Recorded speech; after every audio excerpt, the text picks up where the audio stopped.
행복 시작 불행 끝. 행복 시작 불행 끝. 성공 시작 실패 끝. 성공 시작 실패 끝. 신신문에 오신 것을 환영합니다. 아미타불.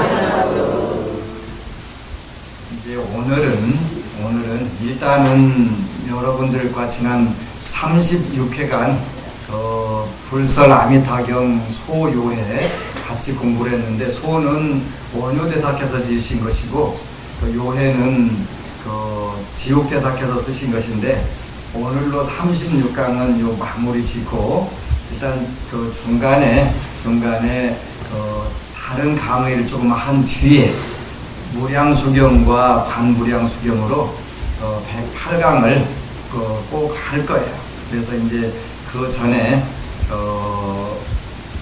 아미타경에 대해서도 좋은 경전들이 많이 나와 있고, 또 무량수경에도 아주 좋은 말씀들이 많이 들어있는데, 아직 한국에는 많이 번역은 안 돼 있지만 또 돼 있는 책들도 많이 있어요. 그래서 준비하는 과정에서 다음 기회에서부터는 지장경하고 또 불교 교리 공부를 조금 시키려고 해요.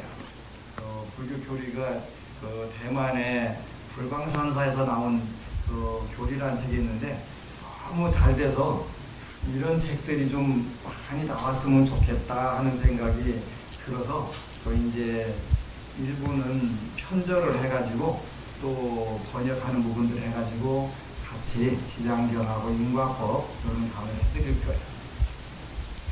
불교는 세속적으로는 인과법을 믿는 종교고, 출세간법으로는 반야지혜를 믿는 종교예요. 그래서 여러분들이 현재는 세간에서 살기 때문에 정토서적이 많이 있는데, 그중에 오늘은 마무리하면서 가장 중요한 것은 뭐니 해도 이런 부분이에요. 운명을 바꾸는 법. 그래서 운명을 가장 잘 바꾸는 것이 우리가 불교를 잘 믿고 또 수행을 잘했다 이렇게 표현할 수 있는 부분이지. 그러니까 운명을 하나도 못 바꾸고 평소에 사는 대로 그냥 산다면 그건 우리가 잘 믿었다고 할 수도 없고, 수행을 잘했다고 할 수도 없고, 또 연구를 잘했다고 할 수도 없어요. 그래서 운명을 바꾸는 방법, 운명이 어디 있냐고 하는 분이 있는데, 운명은 정해져 있어요. 그러니까 처음부터 출가 제자와 제가 제자도 정해져 있어요. 석가모니 부처님은 세속에 사셨으면 전륜성왕이 되셨을 거고, 출가하면은 부처를 이룰 것이다라고 그 당시에 인도에서 최고가 하는 7명의 선인들이 와서 전부 다 확인을 하셨고 또 그리고 나서 이름도 그분들이 지었지요.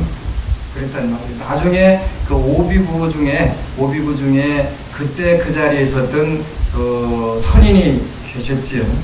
그럴 정도였어요. 그래서 운명은 태어나자마자 운명 감정, 그 다음에 관상, 골상, 손금까지 전부 다 확인하신 분은 우리 석가모니 부처님밖에 안 계세요.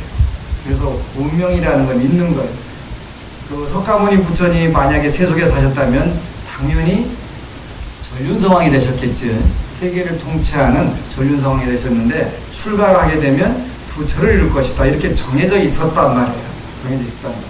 그러니까 여러분들이 금생에 어떤 거를 가장 잘하나 하는 게 정해져 있단 말이에요. 정해져 있는 부분들을 하게 되면은 잘하게 되고, 또 소질, 그걸 우리가 전생에 닦았던 것을 소질 이렇게 표현해요. 어느 분이 30년 전에 부산에서 제가 있을 때 젊은 청년 회원이 묻는 거예요. 그분은 음악을 하는 분이었는데, 모차르트나 베토벤은 다음 생에 뭘로 태어날까요? 그걸 묻는 거예요. 음악의 천재들. 근데 그 분야에서는 천재가 되잖아요. 근데 다른 분야도 천재가 되는 건 아니란 말이에요. 요 해답이 어디에 나와 있냐면은 미국의 20세기 초반에 세계 최고의 초능력자라고 했던 에드가 케이시라고 하는 초능력자가 있었는데, 이분 이야기가 나와 있는 거예요. 그래서 이 태양계 대학, 여러분과 우리가 있는 대학은 지금 지구대학이죠. 지구를 조금 더 따면 태양계 대학인데, 태양계 대학을 우리가 소천세계 이렇게 표현을 해요. 소천세계에서는 각자 어느 한 분야에서 최고가 되면 다른 과목을 이수하게 된다 이렇게 되어 있어요. 다른 과목 공부를 해야 되는 거니까 우리가 자비, 희사 네 과목이 있는데 자무량심을 공부하고 나면 그 다음에 비무량심도 공부하게 되고 그 다음에 희무량심, 사무량심 이렇게 된다는 거예요. 그러니까 육바라밀도 고시바라밀 공부하고 나면 그거를 닫게 되면 그 다음에 지게바라밀을 하게 되고 이렇게 과목별로 이렇게 하나씩 공부해 나간단 말이지. 태양계 대학을 졸업하는 방법은 아무 때나 그 학점을 전부 다 따야 윤회가 끝나는 거지. 근데 그 윤회를 그 부처님은 뭐라고 말씀하셨냐면 삼아승기겁을 닦아야 된다 이렇게 됐단 말이에요. 근데 삼아승기겁을 닦을 길이 없단 말이에요. 왜 닦을 길이 없냐면 일단은 엄마 뱃속에만 들어갔다 나오면 선생을 까마득하게 다 잃어버려 먹는 거예요. 그러니까 전생에 내가 뭘 했는지 뭘 배웠는지 다 까먹는데 어렴풋이 남아있는 게 뭐냐면 자기 소질이라는 소질. 아, 그 사람은 음악의 소질이 있어, 미술의 소질이 있어, 다 각각 다르잖아요. 달라요. 이게 뭐냐면 전생의 업으로 해서 본인이 닦아놓은 부분들이 되는 거예요. 요즘 중고등학생들하고 상담하려면 상당히 피곤해요. 왜 피곤하냐면 엄마, 아빠나 어른들한테는 얘는 어느 쪽에 소질이 있습니다. 그러면 얘하고 더 이상 안 묻는데요. 중고등학생들은 달라요. 너는 시각예술에 특기가 있구나. 그러면 제가 그림 잘 그리거든요. 그런데요, 스님, 그러면 제가 순수 미술을 하는 게 좋을까요? 응용 미술을 하는 게 좋을까요? 그걸 묻는 거예요. 근데 너는 왜 어떻게 해서 응용 미술이 맞는다, 순수 미술이 맞는다 이렇게 설명을 해줘야 돼. 왜라는 걸 질문 안 해주면요, 에이 하고 그냥 다 그 자리에서 꺾어버려요. 그래서 응용 미술이 잘 맞겠네. 그래요? 그런데 스님, 왜 또 그 다음에 제가 응용 미술 중에서 산업 디자인을 하는 게 좋을까요? 패션 디자인을 하는 게 좋을까요? 그걸 묻는 거예요, 그치? 어른들한테는 걔는 미술 시켜 그러면은 알겠습니다. 더 이상 물을 것도 없어. 알겠습니다. 거기 가서 너 미술 잘하는데 미술 하래. 근데 중고등학생들 다 이 생각 자체가 디지털 세대예요. 디지털 세대. 그러니까 응용 미술 중에서 패션 디자인을 할까요? 산업 디자인을 할까요? 이걸 묻는 거야, 그지? 모르면 진짜 빼지. 그러니까 젊은 친구들이 오면 일단은 등 쪽에 식은땀이 한번 쫙 흐르지. 또 뭘 기상천외하게 물을까? 그만큼 지금은 디지털 세대니까 정확하게 그런 게 된다는 거야. 그런데 그것까지 나오는 경우도 있고 그것까지 안 나오는 경우도 있어요. 그러니까 아무런 문명의 특징이 작은 경우가 있어, 그지? 금생에 두루두루 공부하고 가라고 하는 경우에는 어떤 특기가 없는 거예요. 그렇게 이런 게 문제가 될 수가 있어요.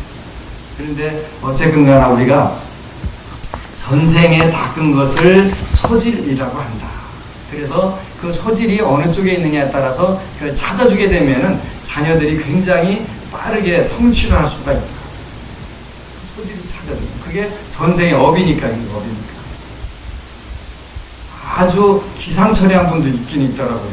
제가 아는 분 중에 그래서 한번 참 희한하다고 그랬어요. 미술 공부를 대학에서는 미술 공부를 했는데 나와서는 아나운서를 하는 거예요. 이건 서로 써먹는 특기가 완전 다르거든요. 미술은 빛이잖아요. 빛이고 아나운서는 소리거든요. 그러니까 써먹는 게 다른데 어떻게 그거를 두 가지를 다 할 수 있는지 그런 분들은 아주 특별한 재능들이 있는 분이지. 서울대 미대를 졸업하고 아나운서를 하는 그런 케이스가 되는데 그런 경우가 있다. 그래서 우리가 전생에 닦았던 것을 소질이라고 한다. 전생에 안 닦은 거는 금생에 하기가 어렵다.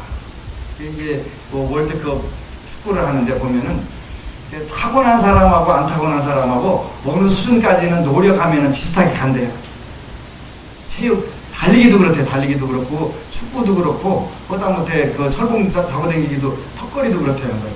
타고난 사람하고 노력하는 사람하고 어느 수준까지. 근데 그 수준 올라가게 되면은 다르다는 거예요. 그러니까 세계적인 스포츠 스타들이나 이런 사람들은 전생에 엄청나게 그쪽 방면으로 발달된 사람들이지. 그럼 타고난 거라는 타고난 거. 업이 어디 있냐? 업이 있단 말이에요. 그러니까 각자 직업이 다르고 좋아하는 컬러가 다르고 또 좋아하는 음악 종류가 다르고 전부 음식이 다르고 다 다른 거예요. 자기 업에 의해 가지고. 일신법에 나오는 게 업이요. 자기가 좋아하는 색, 자기가 좋아하는 소리 다 다르지요. 때로는 어떻게 다르냐면 어떤 사람들은 그렇게 우리가 그걸 변태라고 하는데 평상시 사람들이 싫어하는데 우리 한국 사람들의 음식 중에서 그 대표적인 마늘, 청국장 다 세상 사람들이 싫어하잖아, 그지? 근데 우리 사람들 그거 먹으면서 이거 개운하고 맛있고 좋다고 하잖아요.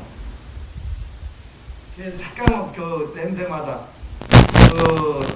중국이라는 데 가면은 또 과일 아주 또 꼭 청국장하고 똑같은 과일 그런 거 있지. 냄새는 고약한데 입에 들어가면 그렇게 또 좋은 거 이런 부분들이 있잖아요. 그래서 이런 부분들이 전부 다 습관에 의해 가지고 그렇게 민족은 그 민족의 습관이 비슷한 종들끼리 모이니까 그 민족이 되는 거예요. 그 민족이 그 비슷한 업의 그 모임이지. 그러니까 우리가 공동체 의식이라고 하는 거잖아요. 근데 우리가 이제 공동체 의식도 좋은 거는 배워야 되고 나쁜 거는 개선해야 되고 해야 되는데 그건 쉽지 않아요. 그 업에 의해 가지고 왔기 때문에. 그래서 오늘은 운명을 바꾸는 법 중에서 단박에 요네를 끊는 가르침 이런 책이 나와 있어요. 단박에 여러분들이 한 생의 요네를 끊는 방법인데 지난번에 33강 4강 때 했던 채식은 지게와 자비수행의 밑바탕. 그래서 채식을 굉장히 중요시하게 생기지. 운명을 바꾸는 방법 중에 여러분들이 굉장히 쉽게 바꾸는 방법은 그 음식에서 오는 거예요. 음식을 어떻게 하면 되냐? 첫 번째, 채식을 위주로 해라. 채식을 위주로 하게 되면 여러분들이 몸에서 병도 굉장히 많이 줄어들어요. 근데 많은 분들이 착각을 해요. 고기를 안 먹으면 힘을 쓸 수 없다. 근데 전혀 그렇지 않다. 인광대사도 그렇고 많은 분들이 코끼리가 무슨 육식해 가지고 힘 세냐. 그지? 아니다. 근데 우리가 고정관념, 이런 생각을 가지고 있는 한은 고기를 먹어야 힘 쓰는 거예요. 근데 고기를 안 먹어도 전혀 힘쓰는 데 문제가 없다. 근데 고기를 먹어야 그 힘을 쓴다라고 하는 그 생각이 우리 몸 전체를 다 지배를 하기 때문에 그런 상황이 오게 되는 거예요. 그래서 음식을 통해서 그 운명을 바꾸는 방법은 두 가지가 있는데 하나는 채식이다. 두 번째는 소식이다. 음식을 줄이는 것이다. 그렇게 되면 여러 번 이야기한 것처럼 우리가 요즘에는 병원에서 자기가 죽고 싶어도 못 죽는 분들이 많지요. 옛날에는 그 먹을 게 떨어지면 무조건 죽었어요. 그게 무슨 이야기냐면 미즈노 담보쿠라고 하는 일본 역사상 가장 유명한 관상가가 한 이야기야. 천리양론. 그 하늘 천자 곡식 양자 써갖고 우리가 태어나서부터 죽을 때까지 먹는 음식의 양, 요게 정해져 있다. 이렇게 했다는 거죠. 그래서 그 좋은 음식을 폭식하게 되면은 아무리 수명이 길고 부귀영화하는 그 운명을 타고났어도 음식 떨어졌으니까 못 살잖아요. 지금은 살기는 살아요. 어떻게 살아요? 음식을 안 먹고 물로 계속 공급해서 산단 말이에요. 그러니까 우리가 그 죽을 때까지 건강하게 건강하게 밥을 먹어가면서 사는 방법은 어떻게 된다? 소식을 하면 된다. 소식. 채식과 소식을 하게 되면 여러분들 운명이 가장 빠르게 바뀌게 된다.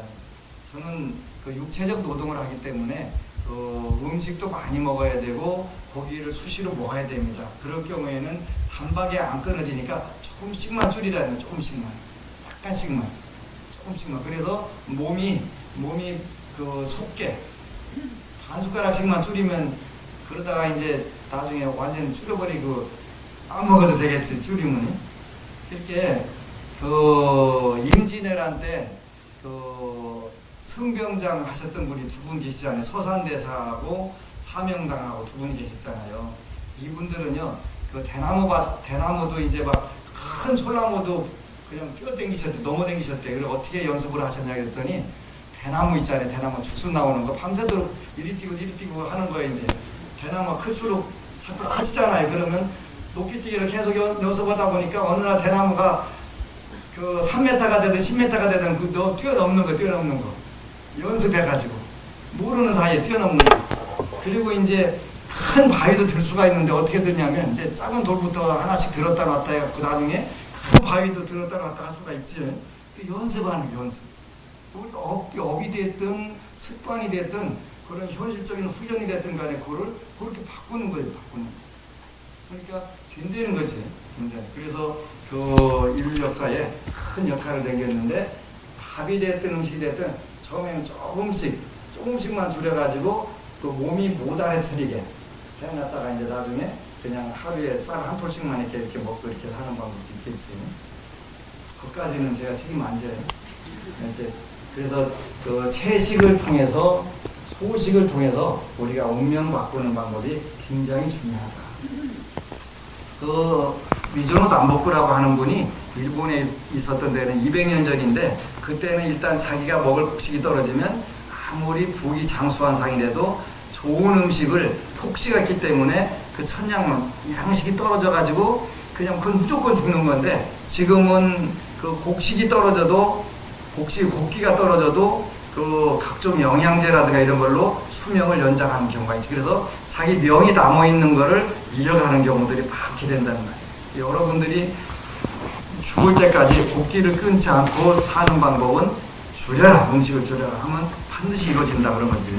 그래서 이제 오늘은 정토의 마지막 1강 제 첫 번째 강은 영명선사의 사료관 이걸로 이제 마무리를 짓는데 그 부처님의 가르침의 가장 중요한 문제는 생사를 끝마치는 일이요. 생사를 끝마치는 일이 제일 중요한데 생사해탈 문제는 너무도 큰일이라 논하기가 몹시 어렵소. 그지? 여러분들이 무슨 생사 문제 당장 낼 그 문제도 많은데 그렇지? 그런데 불교를 근본적으로 믿는 이유는 생사 문제를 해탈하는데 있다. 하여튼 이런 게 있다는 건 알아둬야 돼, 그렇지? 잘 먹고 잘 입고 잘 쓰고 사는 건 기본이고 그리고 나서 그렇게 살고 나서 극락세계로 들어가는 건 부족했지. 우리 범부들은 근기가 열악하고 지식도 천박한 데다가 오타각세의 삿된 스승과 외도들까지 득실거리니 이거 참 굉장히 중요한 문제예요. 열반경에도 나오는 이야기인데 사자 신중지충이라는 이야기죠. 사자 신중지충. 사자의 몸 가운데 있는 그 벌레들. 사자는 백수의 제왕이라 그 다른 짐승들이 공격을 받아 죽는 게 아니라 몸속에서 생긴 벌레나 병에 의해서 죽는다. 이게 사자 신중지충 그런 이야기인데 불교는 부처님 말씀대로 사자후기 때문에 그 외부의 공격을 받아 죽질 않아요.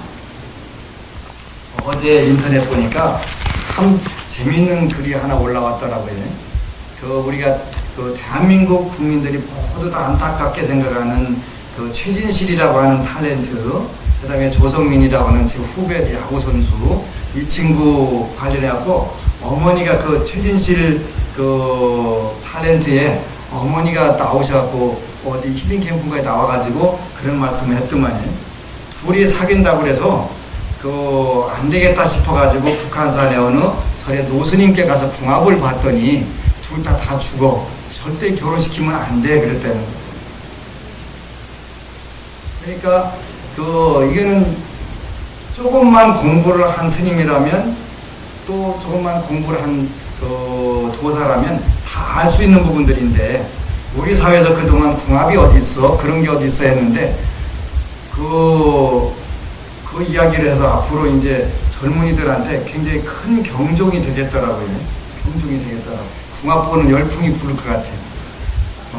이거는 불어도 괜찮아요.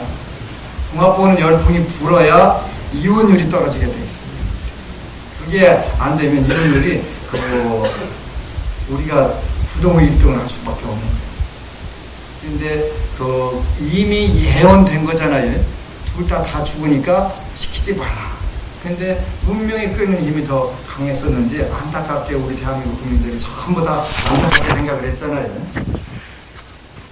생사의 문제뿐만 아니라 우리 현실 문제들도 많은 부분에서 예측 가능하고 지혜가 있다면 어떤 결심이 있다면 충분히 또 피해가거나 할 수가 있는데 업이 끄는 힘이 클 경우에는 그게 막아지지 않아요. 업이 끄는 힘이 클 경우에. 또 특히 그런데 이제 우리 불자들 가운데도 업이 어디가 있어, 인과가 어디가 있어, 운명이 어디서 하는 그런 분들이 많은데 여기 뭐예요? 우리 범부들은 근기가 열악하고 그 다음에 지식도 천박한 데다가 오타각세의 삿된 스승과 외도들까지 득실거리니 그러니 그 아무리 얘기를 해도 둘 다 죽어 얘기를 해도 본인들이 업이 끄는 힘이 크면은 또 귀에다 말뚝부터 박으니까 안 들리고 거기다가 지식도 천박한 데다 삿된 스승 외도들까지 득실거리니 이게 또 아무리 내가 올바로 살고 제대로 가고 싶어도 되지 않잖아요. 이런 안타까운 일들이 너무나 많은 거예요. 생사윤회를 도대체 어떻게 벗어날 수 있겠소? 오직 연불 법문밖에 없으니 진실하게 믿고 간절히 발언하며 연불의 일심으로 정진하여 서방정토에 왕생하길 구해야 할 것이요. 어느 젊은이가 저한테 와서 그러는 거예요. 기독교를 믿으라고 한다는 거예요. 왜 그랬더니 기독교만 믿으면 세상 모든 만물은 인간이 마음대로 쓰라고 창조해 놓은 거니까 어떤 것을 하더라도 업이 안 된다 그러더라는 거예요. 깜짝 놀라고 무슨 소리냐고. 인간만이 그 우주에 그 생명 있는 존재가 아니다. 불교는 모든 생명을 전부 다 소중하게 여긴다. 비록 인간이 그 짐승을 잡고 고기를 먹고 하지만 그 자체도 우리는 그 불교에서는 굉장히 그 죄송스럽게 생각을 한다. 팔이 하나 목이 하나도 전부 다 생명이 있기 때문에 인간 존중도 중요하지만 생명 존중도 중요하게 여긴다. 그러면서 저 종교 정말 위험하게 해석하고 있구나 그런 생각을 했다는 거예요. 인간을 위해서 만들었다 하더라도 과도하게 살생을 하거나 과도하게 소몰해버리면 그 업은 전부 다 업이 되게 돌아온다는 말이에요. 그래서 그 인간 존중뿐만 아니라 환경 존중하고 생명 존중까지 하는 것이 불자의 진정한 태도가 된다.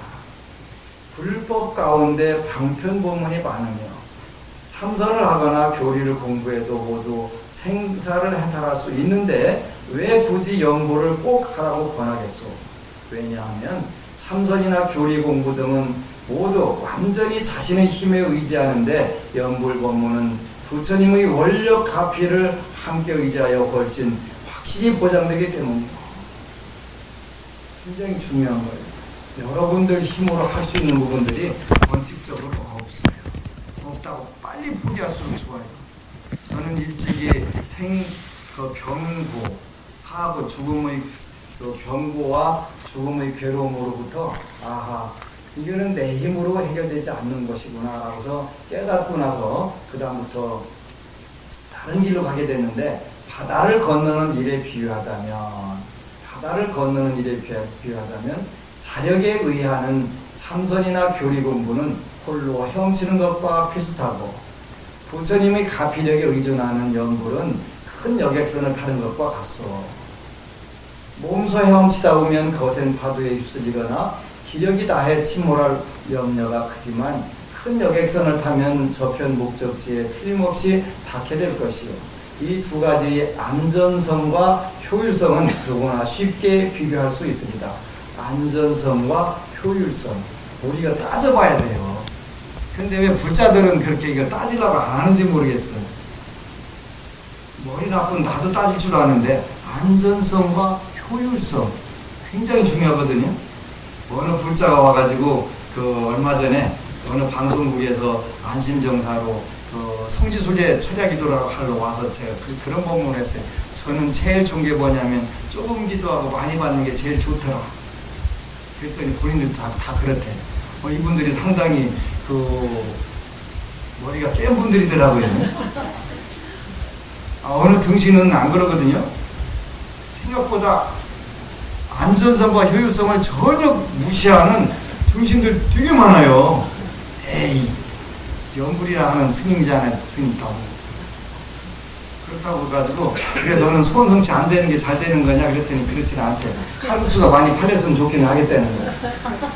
그러면 안전성과 효율성을 따져야지요.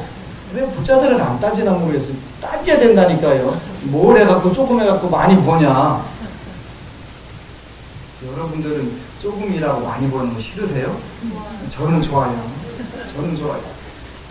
근데 이런 거 안전성과 효율성을 반드시 따져야 되는 거예요. 어느 불교를 하더라도 종파가 굉장히 많은데, 가르침이 많은데, 어느 게 가장 많고, 내 업장 소멸하는 게 빠르고, 공덕과 복덕을 획득하는 게 빠르냐, 안전성과 효율성 문제거든요. 반드시 따져야 된다는 말이에요.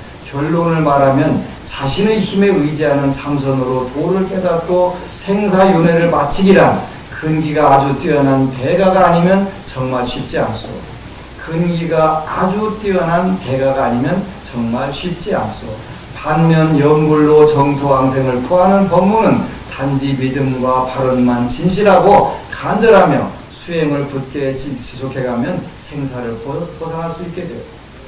자력과 타력의 관계를 밝히고 참선과 정토의 난이도를 비교한 것 중에 가장 뚜렷하고 가장 알기 쉽게 이해하게 한 설법은 영명연수 선사의 사료간 네수의 개송이 단연 으뜸이요. 이 사료간에 비추어 본다면 참선과 교리에 밟지 못한 보통 사람들은 정말로 연불을 해야 당연하지만 참선과 교리에 통달한 사람들도 또한 더욱 열심히 연불을 해야 하오. 교리와 참선을 모르는 분도 연불을 해야 되지만 그 방면에 통달한 분도 당연히 연불을 해야 된다. 이렇게 말씀하셨네요. 제 아무리 통달했더라도 아직 증득하지 못했으면 결국 연불을 해야 생사윤회를 해탈할 수 있을 거라고. 아직 증득 못했으면 결국 그 연불을 해야 생사윤회를 해탈할 수 있어. 영명연수대사는 아미타불의 화신이신데 중생을 일깨워 건지기 위하여 대자대비를 베푸셨소. 사료가는 정말로 사바고해를 건너는 자비로운 항공모함이며 대장경의 핵심 요점이자 수행의 귀감이요. 유선유정토, 참선 수행도 있고 연불 공덕도 있으면 마치 뿔 달린 호랑이 같아 현세의 무사람들의 스승이 되고 장래의 부처나 조사가 될 것이요. 좌선도 하고 좌선 수행도 하고 연불 공덕도 있으면 뿔 달린 호랑이와 같아서 현세의 무 사람들이 스승이 되고 장래의 부처나 조사가 될 것이요. 그러니까 좌선도 하고 연불도 하면 좋다. 무선유정토, 좌선 수행은 없더라도 연불 공덕이 있으면, 이제 연불 공덕이 있으면 만 사람이 닦아 만 사람이 모두 가나니 만수만인 거, 만 사람이 닦아서 만 사람이 다 극락정토에 가나니 단지 아미타불을 가서 뵙기만 한다면 어찌 깨닫지 못할까 근심 걱정하리요. 옛날에 어느 분이 극락에 가면 그 심심하고 할 일 없어가지고 안 가겠다 그런 법문을 하시는 분이 있더라고요. 그건 착각이에요, 착각. 그 학교 때 보니까요, 공부하는 학생은 늘 바빠요. 왜 바쁘냐? 공부할 거리가 많다고. 그렇지? 노는 친구는 늘 시간이 나무 돌아가요. 할 일이 없어가지고. 근데 극락세계는 놀러 가는 게 아니고 좋은 그 공부를 해가지고 중생들을 전부 인도하는 보살 그 능력을 쉽게 배양하러 가는 코스거든요. 그래서 심심하고 할 일 없어가지고 왔다 갔다 하는 세계가 아니에요. 더욱 바쁘게 멋지게 사는 방법이거든요. 그래서 좌선 수행은 없더라도 연불 공덕이 있으면 만 사람이 닦아 만 사람이 다 왕생 극락 가나니 단지 아미타불을 가서 뵙기만 한다면 어찌 깨닫지 못할까 근심 걱정하리요. 그렇지? 유선 무정토, 선수행만 하고 연불 공덕이 없으면 10사람 중 9은 길에서 자빠지나니 10인 구차로네. 그죠? 저승 경지가 눈앞에 나타나면 눈 깜짝할 사이 그만 휩쓸려 가버리리.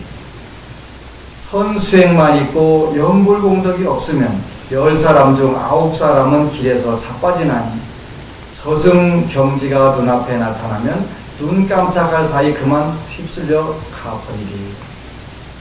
무선무정토 선수행도 없고 연불공덕마저 없으면 쇠침대 위에서 불이겨둔 기둥 깨앗는 격이니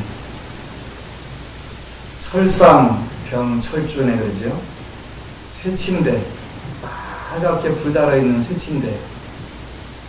여러분들 그 고깃집에 가면은 빨갛게 불 다른데 거기 지글지글 하는데 거기 누가 올라가 있냐면 여러분들이 올라가 있는 거예요. 아이고 뜨거워, 아이고 시원해. 지질러 들어 올라가는 거예요. 근데 지질러 올라가는 게 정신없지. 근데 그것만 하면 괜찮은데 옆에다가 또 갖다가 구리 기둥 버렇게 불 다른 구리 기둥 같이 가서 저 가에 앉혀놓는 것이지. 껴안는 격이니 억만겁이 지나고 천만생을 거치도록 믿고 의지할 사람 몸 하나 얻지 못하니. 제가 오늘 기차 타고 오다 보니까 거기서 선전하는데 어느 지역에 가서 낙지, 세발 낙지. 그 낙지는 세발 낙지는 발이 3개밖에 안 달렸지. 그래 세발 낙지지. 아니에요? 네. 발이 가늘다고 그래서 세발 낙지더라고요. 그치? 가늘 세자 그 쓰더라고요. 다른 발이 3개밖에 안 달린 낙지도 있구나. 세발 낙지. 근데 문제는 뭐냐면 그거 갖다 뜨거운 물에다 이렇게 싹 집어넣고 맛있다고 저거 안 들어가려면 내가 저기 안 봐야지. 지글지글 펄펄 끓는 물에다가 그냥 들어가면 그때 정신 아득하지. 정신이다. 근데 그게 지옥에 가면 그 일일 만생이더만 만번 죽고 만번 사는 고통을 계속 연급하는 그거 생각하면 가능한 안 먹는 게 남는 거지. 이제 나중에 가가지고 그 낙지가 사람으로 태어나고 나는 낙지로 태어나가지고 그때 네가 이렇게 징겼다 꺼냈다 해갖고 샤브샤브해서 먹었다 그래가면서 너도 한번 당해봐라. 나도 끔찍해가지고 그쪽 안 가. 이게 막 딱 떨어지지.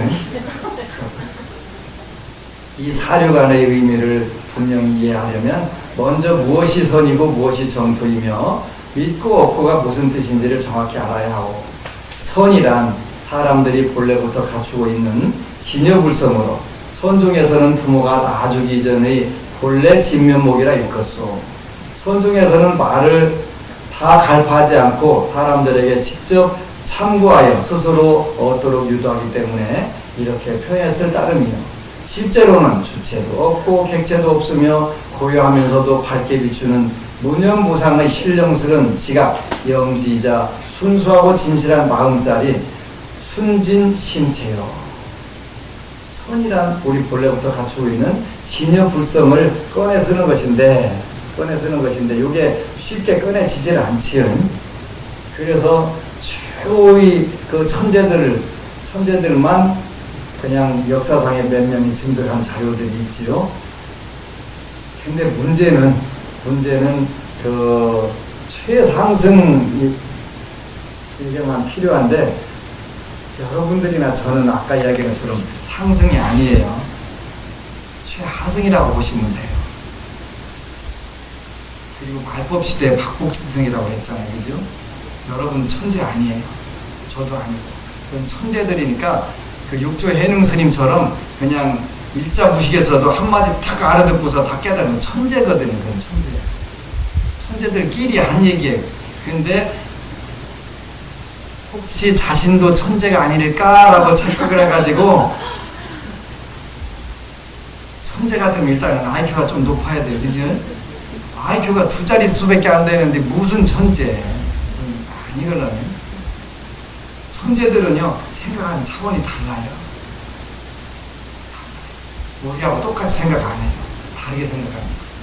그러니까 제발 날법 시대에 박복중생이라고 생각을 하고 자기 자신을 아는 게 굉장히 중요한 거죠. 소크라테스의 명언은 오늘까지도 유용한 거예요. 너 자신을 알라.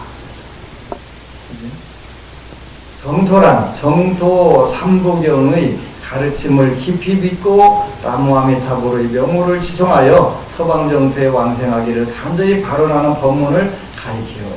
그러나 오직 우리 마음 안에 정토가 있고 자기 성품이 바로 아미타불이라는 수상 이치에만 치중한 그런 편협한 의미는 결코 아니에요. 편협되면 안 되겠죠? 참선 수행이 있다 하면 참고하는 힘이 지극하여 생각이 고요하고 감정이 사라지는 지경에 이르러 부모에게서 태어나기 이전의 본래 진면목을 보는 확철대오를 가리키요. 이른바 명심견성이요. 정토가 있다 하면 진실한 보리심을 내어 깊은 믿음과 간절한 서원으로 흔들림 없는 연불수행을 용맹스럽게 지속해 가는 것을 말하오. 선과 정토는 수상교리만 언급하는 개념이며 선이 있고 정토가 있다는 말은 근기에 따른 구체적인 수행 방법을 두고 일컫는 표현이요. 교리를 보면 항상 변함이 없어 부처님도 덮어댈 수가 없고 중생도 덜어낼 수가 없어.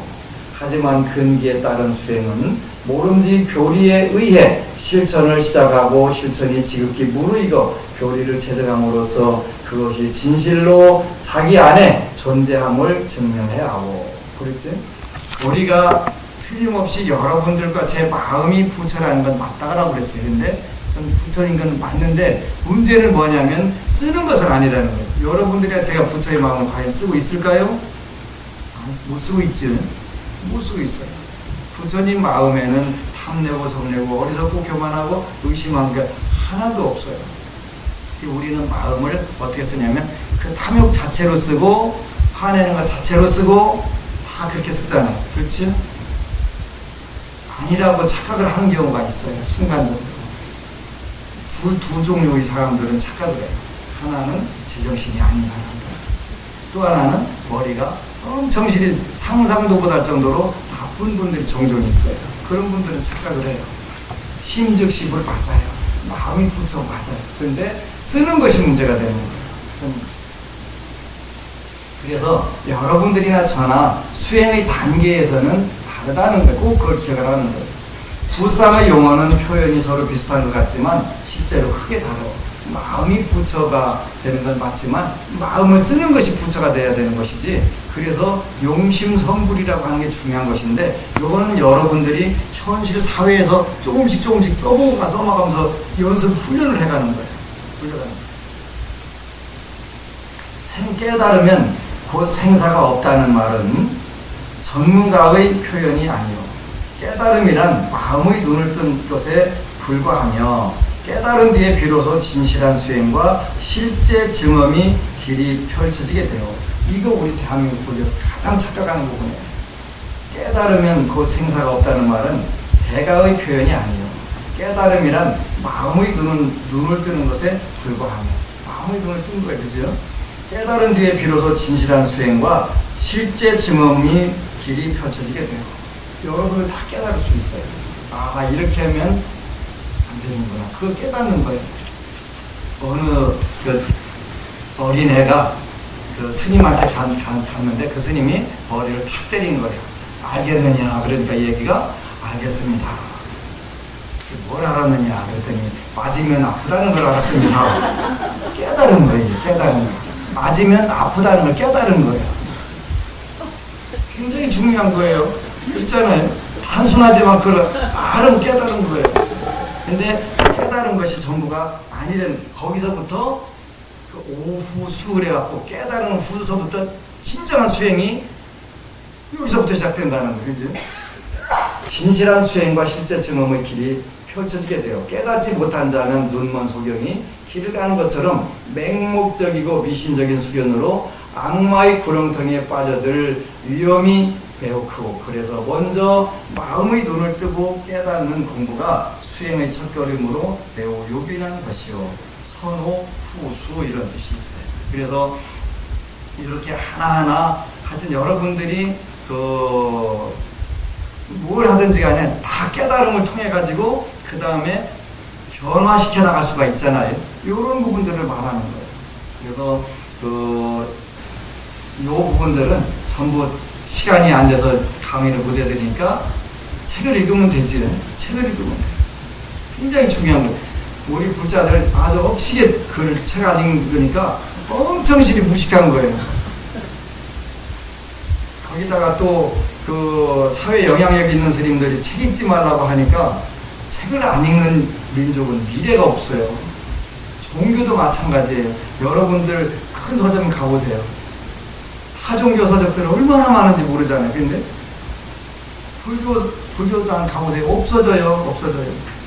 그 서울 강남의 고속버스 터미널 밑에 영풍문고라고 있었는데 갈 때마다 불교 칸은 줄어들고 기독교 칸이 늘어나는 거예요. 왜?